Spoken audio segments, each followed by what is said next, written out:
Inshallah, we'll make mention of one or two of the narrations that we were discussing.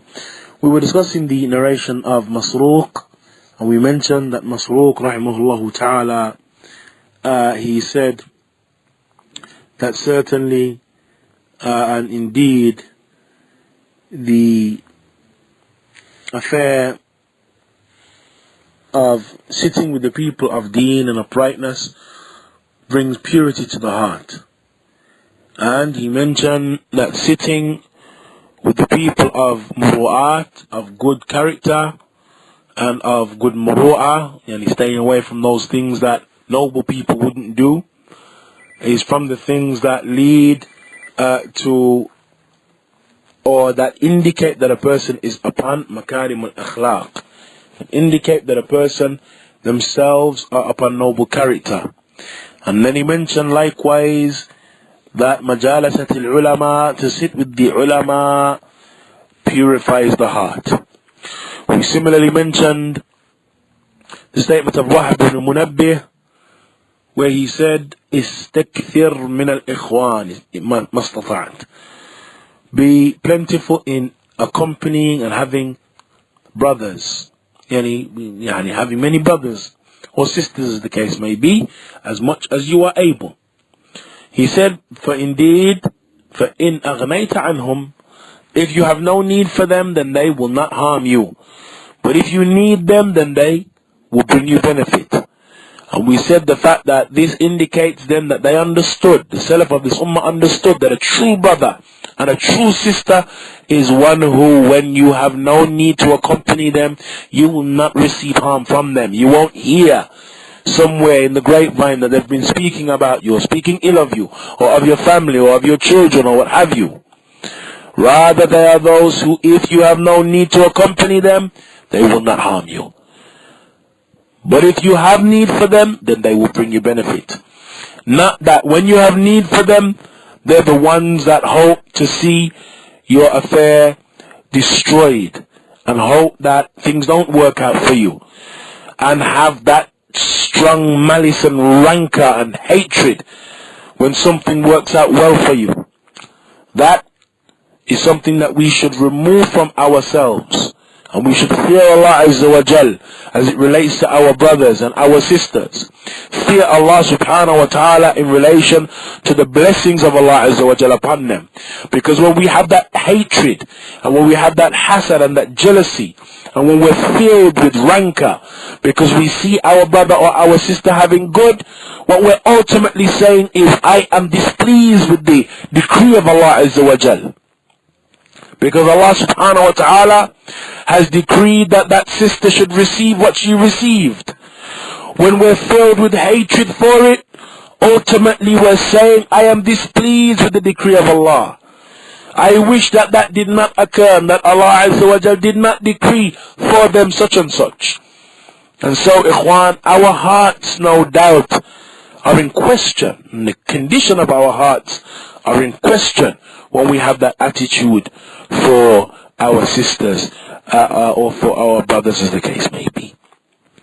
We mentioned the statement and the piece of advice that Ibn Abi Dunya, he narrates in his book Al-Ikhwan, that was given to the son of an individual who said, "O my son, keep good ties with your relatives and be noble with your brothers.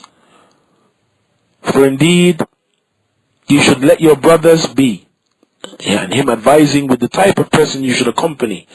You should let your brothers be those who, when you part from them and they part from you, you will not be blamed for having them as friends. And that, no doubt, is and has in it an indication of having good upright companions, good upright associates. And not that you associate with any Tom, Dick and Harry. Not that you associate with any individual regardless of where they are. Particularly the people of desires and bid'ah. For indeed they are worse. Again, I reiterate, they are worse than accompanying fornicators, drug sellers, and individuals who rob and steal. Accompanying the people of innovation, even if they would never commit those types of sins, and they are, mashallah, beautiful character and what have you, but they are people of innovation, and they are not upon the sunnah, then accompanying them is worse than accompanying a fornicator and an individual who shaves his beard, or a sister who is mutabarrij and doesn't wear hijab or cover. Worse. And it is a concept that must be understood. Abu Ja'far rahimahullah ta'ala, he mentioned, لا تجالسوا أهل الأهواء فإنهم الذين يخوضون في آيات الله. He said, do not accompany the people of desires, for they indeed are the people who enter wrongly into speaking about the verses of Allah Azza wa Jal.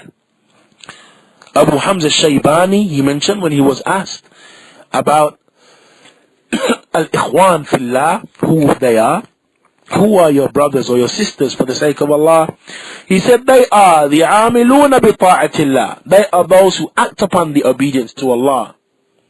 He mentioned al-muta'awinuna ala amrillah, those who cooperate upon the command and upon the affairs of Allah. وَإِن تَفَرَّقَتْ ذُورَهُمْ وَأَبْدَانُهُمْ, even if their bodies and their lands are separate, even if there's distance between them, they have that affair of working in accordance with obedience to Allah, cooperating upon that. And that then indicates that they have love for those who are upon that. And not that they say, oh, those sisters are those, the ones who think they're holier than thou. Similarly, we have the statement of Abu Qilaba, who mentions, لا تجالسوا أهل الأهواء ولا تجادلوهم فإني لا آمن من أن يغمسوك في ضلالتهم أو يلبسوا عليكم ما تعرفون. He said, do not sit with the people of desires and don't argue with them. And again, ikhwan, this is something that we oftentimes see many of the brothers and the sisters entering into. I just want to argue with them and just prove the point and just let it be known and just prove that they're wrong. But that is something that the Salaf of this Ummah used to prohibit. Don't sit with them and don't argue with them. He said, because verily I fear that you will not be safe from them hurling you and throwing you into their dalala, into their misguidance. Or, even if you don't fall into their misguidance, أَوْ يُلَبِّسُ عَلَيْكُمْ مَا تَعْرِفُونَ, or they'll cause you to become confused with those things that you already know. And so you are upon clear sightedness, alhamdulillah, you are upon itmi'nan and tranquility, you argue with one of those individuals, and suddenly now you are doubting that which you already know, and you are a bit confused concerning what you have been upon for years. Those are from the evil effects of arguing with the people of innovation.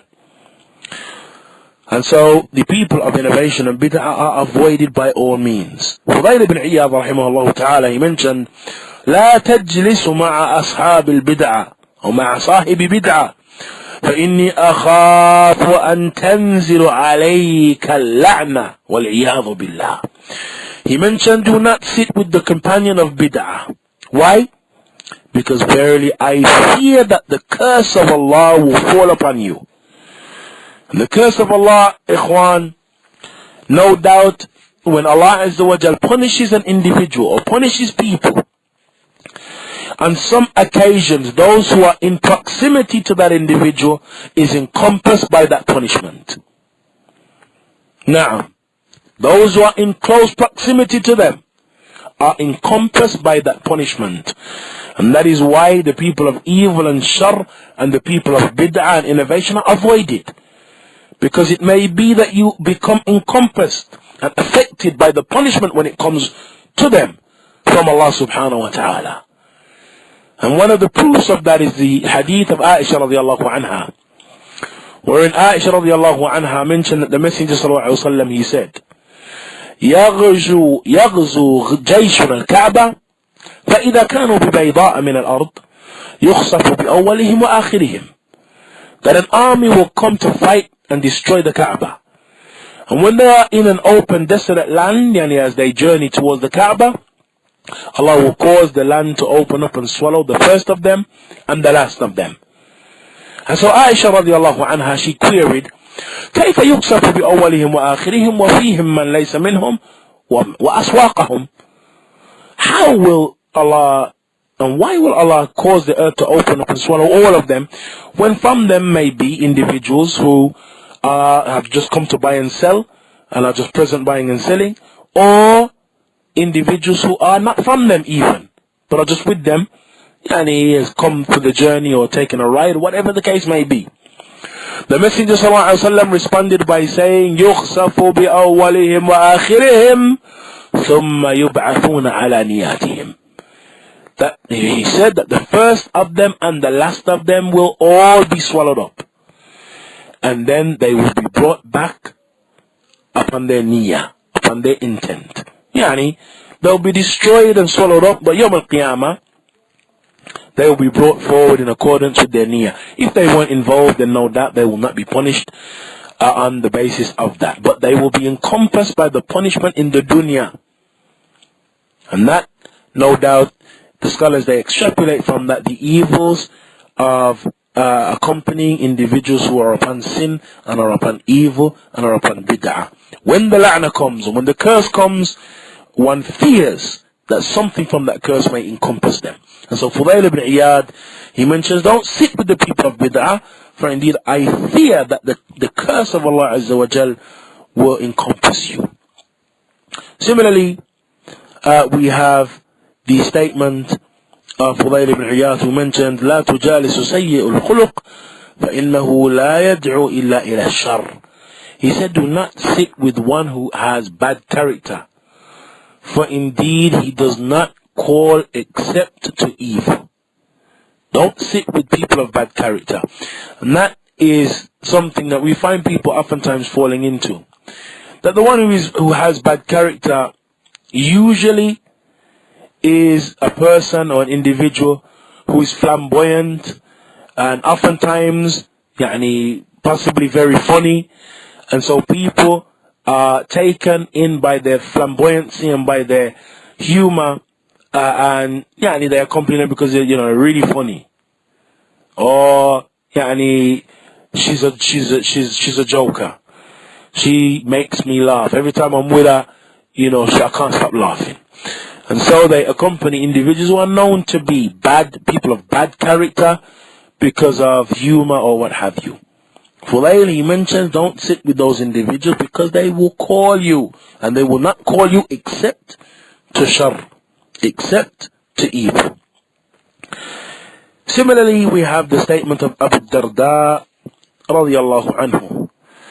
Abu Darda radiyallahu anhu, he made a beautiful statement, and perhaps we'll return to the statement of Abu Darda. Before that, we'll mention the statement of Imam al-Shafi'i. Imam al-Shafi'i rahimahullah ta'ala, he mentions, and this is a statement for those who is connected, has a connection to individuals who are affected by certain people, like the one who is of bad character, but because of their persona, because of their flamboyancy, people are just attracted to them. Then those individuals, oftentimes, in order to be in the good books of the one who, or this flamboyant bad character, they are oftentimes given to having to suck up to this individual. And that was something that Imam al-Shafi'i rahimahullah ta'ala informed us of. Imam al-Shafi'i rahimahullah ta'ala, he mentioned, لا خير في صحبة من تحتاج إلى مداراته. He said that there is no good in having or in accompanying one that you need to utilize flattery with. There is no khair and no good with an individual that you need to utilize flattery with. And regardless of who that person is, if they are only won over through flattery, then there is no khair and no good in accompanying such an individual. People of khair are people who are humble. People of khair are people who don't blow their own trumpet or love that love that trumpets be blown for them. There is no khair للسجود لخالقي في اختلاف الليل والنهار. Thirst during the intense heat of the day. Are selective in what they say, just as one of you is selective when choosing fruit. When you choose fruit and you turn them over, you look at the underside, you analyze them, you squeeze them, you feel how dense they are, how heavy they are. If it is a melon, then you pat it and listen to its sound.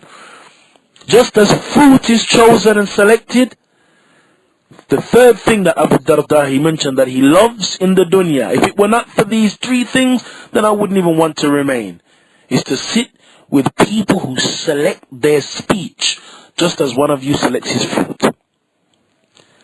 And so those who are given to gargara, and those who are the tharkarun, individuals who sit and just chat and chat and chat, and sit and just rant, and joke and laugh and chat. And that is the only thing that they're concerned with in their gathering. And everybody gathers around them because they're the one that is the funniest and is the center of the conversation. Then those are not the individuals that Abu Darda was referring to here. He said sitting with the people who select their speech the same way one of you selects his fruit. And inshallah we'll round up with the statement of that great Imam Abu Hatim al-Razi rahimahullah ta'ala.